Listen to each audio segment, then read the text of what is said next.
Yang selama ini dikira batik sebenarnya bukan batik.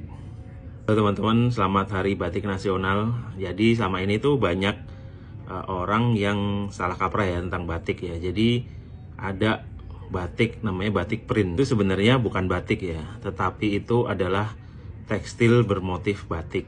Karena batik itu sendiri seperti katanya itu kan berasal dari kata ombo dan nite. Jadi ambatik. Ombo itu artinya lebar ya, artinya lebar atau permukaan yang lebar, permukaan kain itu.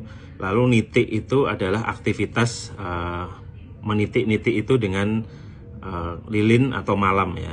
Lalu kemudian diwarna gitu. Nah, garis di sini juga bagian dari titik itu. Jadi batik itu kemudian memang manual dengan tangan, dengan canting dan menciptakan pola-pola tertentu gitu. Jadi itu disebut juga sebagai dikenal dengan batik tulis. Dulu batik cap sebenarnya juga kemudian agak gimana gitu ya. Makanya kemudian harganya jauh lebih murah gitu. Tapi dengan perkembangan zaman kemudian muncul juga batik print gitu yang bisa lebih murah lagi. Dan ini kemudian yang menggerus batik-batik tulis tradisional itu tadi teman-teman. Apalagi dengan munculnya tekstil-tekstil dari Cina ya. Itu semakin menggempur gitu. Jadi kalau kita bilang kita itu mau melestarikan batik, itu tidak hanya sekedar memakai gitu kain yang bermotif batik itu, tetapi kalau bisa ya pakai batik beneran gitu. Nah, di komunitas-komunitas batik itu batik print tidak dianggap sebagai batik sebenarnya. Ya itu tadi tekstil atau kain bermotif batik gitu. Tapi ya lumayan lah ya untuk mengenalkan batik atau untuk dipakai yang murah. Tapi batik tulis pun tidak semahal itu. Memang ada batik tulis yang mahal, yaitu batik tulis misal buatan Solo yang alusan yang dibuatnya sampai 1 tahun itu harganya memang belasan juta ya.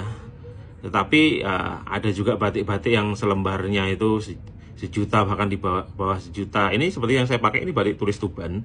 Ini selembarnya dulu nggak nyampe sejuta teman-teman. Batik tulis ya, memang tidak sedetail batik Soloan atau Jogjaan yang dipakai keraton, yang keratonan itulah ya. Itu juga kayaknya sayang kalau dipakai jadi baju ya. Tetapi minimal menurut saya kita inilah jangan suka batik tapi belinya batik print yang itu dari luar negeri impor itu, yang itu pasti ngalahin atau memakan batik-batik UMKM lokal gitu loh. Nah, saya ini pernah ya ke Cina, ke Beijing. Waktu itu ke Silk Market. Nah, mau beli kain sutra ya. Terus di situ ada batik itu, ada motif macam-macam tuh ditawar-tawarin ke kita. Terus waktu itu ada kain batik. Nah, saya heran, wah ini orang Cina udah ini juga ya, udah bisa bikin motif batik gitu. Dan sialnya lagi apa, dia bilangnya ini adalah motif Malaysia katanya. Lalu di situ saya bilang enggak, ini Indonesia, ini batik, ini motifnya Indonesia batik. Tapi cara bikinnya enggak gini. Terus, oh kamu orang Indonesia katanya. Iya. Oh saya kira orang Malaysia. Nah teman-teman, jadi kalau kita mau, ini kan lagi euforia, setiap tanggal 2 Oktober kan euforia ya, Hari Batik Nasional segala macam.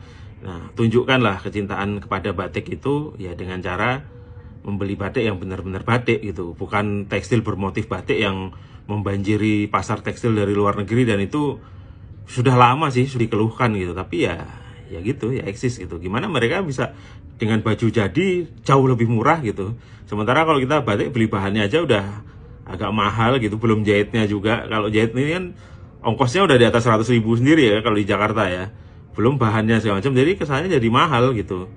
Nah, tapi ada kok sebenarnya batik-batik yang terjangkau gitu. Nah, minimal kalau pemerintah belum bisa menstop batik-batik tekstil bermotif batik dari luar yang menggerus industri batik itu, ya minimal dari kita yang aku katanya mau melestarikan dan cita batik ya, mulai dengan kalau mau beli batik ya beneran yang batik gitu, batik tulis ya, minimal batik cap lah gitu. Tapi yang batik bukan printing tadi itu yang dengan sangat murah, dan itu harga jadinya aja banyak yang di bawah, ada yang 50.000 bahkan ke bawahnya ya amsyong gitu loh batik. Sementara kalau batik, menjahitin batik dari batik tulis aja, jahitnya aja udah berapa gitu kan. Ya itu sih teman-teman. Kalau menurut teman-teman gimana itu? Apakah kain batik print itu termasuk batik atau bukan? Dan lalu bagaimana nih biar ini tidak jadi predator terhadap batik-batik seniman-seniman batik atau penjual-penjual batik tradisional? Tulis di kolom komentar teman-teman ya, kita diskusi di sana. Sekali lagi selamat Hari Batik Nasional. Banggalah memakai batik. Kalau Nelson Mandela saja bangga, masa Anda orang Indonesia tidak bangga?